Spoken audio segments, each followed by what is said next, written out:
1. Seorang kepala departemen di sebuah perusahaan berjanji kepada timnya bahwa mereka akan mendapatkan libur tambahan jika berhasil menyelesaikan proyek lebih cepat dari target.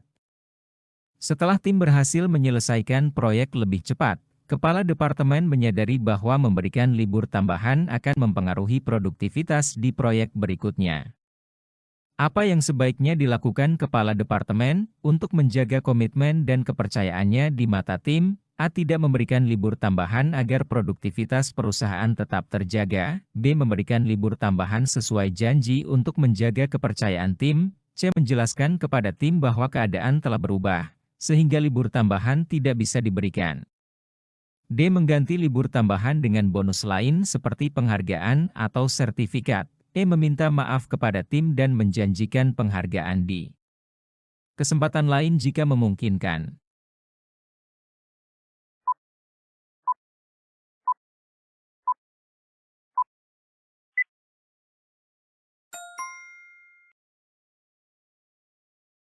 Dalam situasi ini, jawaban terbaik adalah B.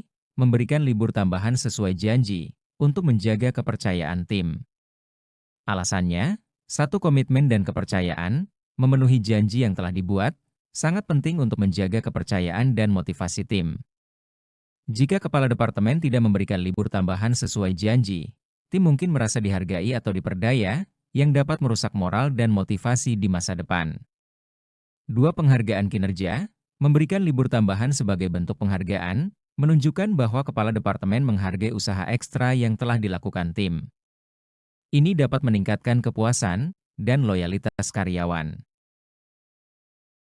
2. Seorang manajer proyek mengalami kegagalan dalam pelaksanaan proyek besar yang berakibat pada kerugian perusahaan. Banyak anggota tim yang merasa kecewa dan mulai kehilangan kepercayaan pada kepemimpinannya. Sebagai seorang manajer, apa yang seharusnya dilakukannya? A. Menutupi kegagalan dan memberikan alasan-alasan yang tidak sesuai kenyataan untuk menjaga citra diri. B. Mengundurkan diri dari posisi manajer proyek agar tidak bertanggung jawab atas kegagalan tersebut.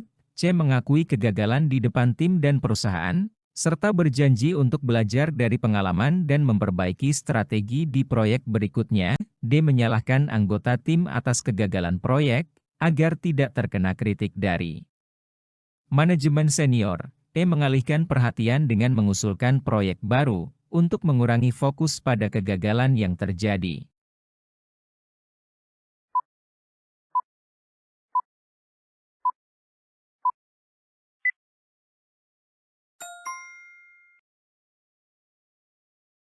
Dalam situasi ini, jawaban terbaik adalah C.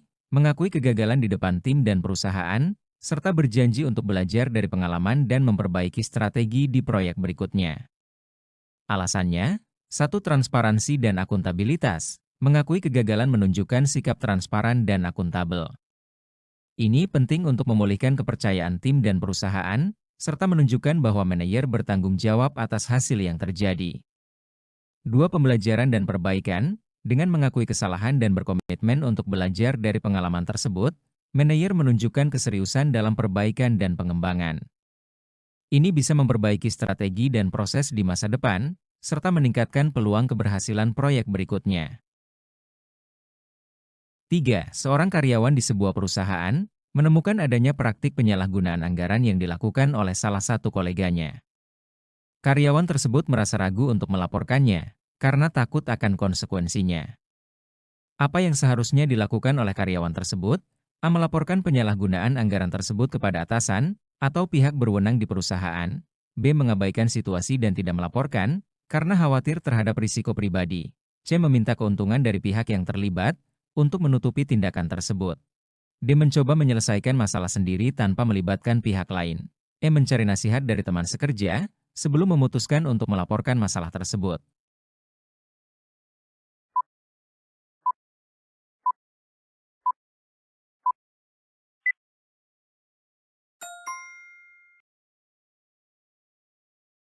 Dalam situasi ini, jawaban terbaik adalah A. Melaporkan penyalahgunaan anggaran tersebut kepada atasan atau pihak berwenang di perusahaan. Alasannya, 1. Integritas dan etika. Melaporkan penyalahgunaan anggaran adalah langkah penting untuk menjaga integritas dan etika di tempat kerja. Mengabaikan atau menutupi tindakan tersebut bisa mengakibatkan dampak negatif yang lebih besar bagi perusahaan dan rekan kerja lainnya. 2. Tanggung jawab. Karyawan memiliki tanggung jawab untuk melaporkan tindakan yang tidak etis atau ilegal yang mereka temui. Ini juga membantu mencegah kerugian lebih lanjut dan memastikan bahwa tindakan yang tepat dapat diambil. 3. Perlindungan. Banyak perusahaan memiliki kebijakan dan mekanisme perlindungan untuk melindungi pelapor dari pembalasan. Melaporkan masalah dapat mengarah pada tindakan korektif tanpa risiko bagi pelapor, jika prosedur pelaporan yang benar diikuti. 4. Seorang karyawan di sebuah perusahaan selalu memberikan performa terbaik dalam menyelesaikan tugasnya. Namun, suatu hari ia menghadapi masalah kesehatan yang membuatnya sulit berkonsentrasi dan menjaga performa seperti biasanya. Apa yang sebaiknya dilakukan karyawan tersebut agar tetap mempertahankan komitmen dan integritasnya? A. Menyelesaikan pekerjaannya nanti setelah merasa lebih baik, tanpa memberitahukan atasan atau rekan kerja tentang masalah kesehatannya. B. Menunda pekerjaannya dan membiarkan rekan kerjanya menyelesaikan tugasnya sementara ia beristirahat. C. Meminta cuti sakit atau izin, agar dapat fokus pada pemulihan kesehatannya dan kembali bekerja dengan lebih baik. D. Menyelesaikan pekerjaannya dengan kualitas yang menurun, karena tidak dapat fokus sepenuhnya. E. Menyelesaikan pekerjaannya dengan meminta bantuan dari rekan kerja, untuk memastikan standar kualitas tetap terjaga.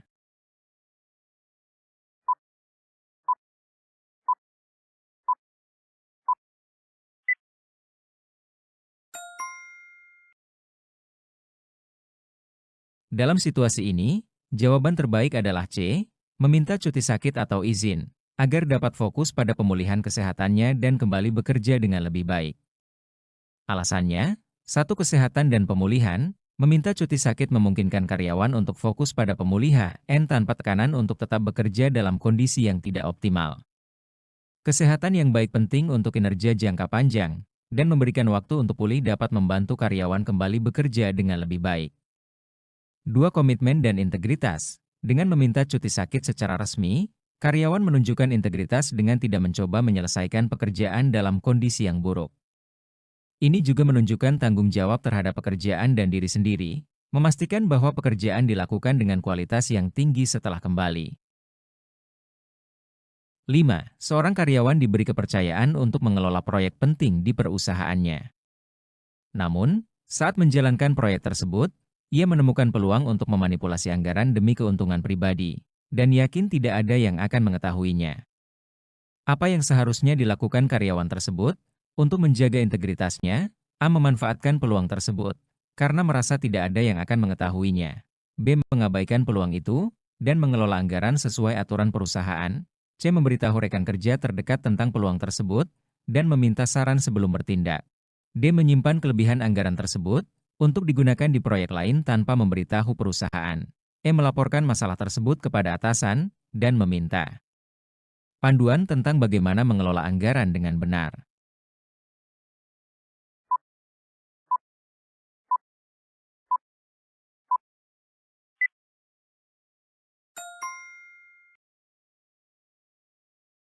Dalam situasi ini, jawaban terbaik adalah B. Mengabaikan peluang itu dan mengelola anggaran sesuai aturan perusahaan. Alasannya, 1. Integritas dan etika. Mengabaikan peluang untuk memanipulasi anggaran, dan tetap mengelola anggaran sesuai aturan perusahaan, adalah tindakan yang paling sesuai dengan prinsip integritas dan etika. Meskipun tidak ada yang akan mengetahuinya secara langsung, tindakan tersebut tetap tidak etis dan melanggar kode etik profesional. 2. Kepercayaan dan reputasi. Mengelola anggaran dengan jujur menjaga kepercayaan perusahaan dan reputasi pribadi karyawan. Terlibat dalam manipulasi anggaran, meskipun tidak terdeteksi saat ini, dapat menimbulkan risiko besar dan merusak karir di masa depan jika ketahuan.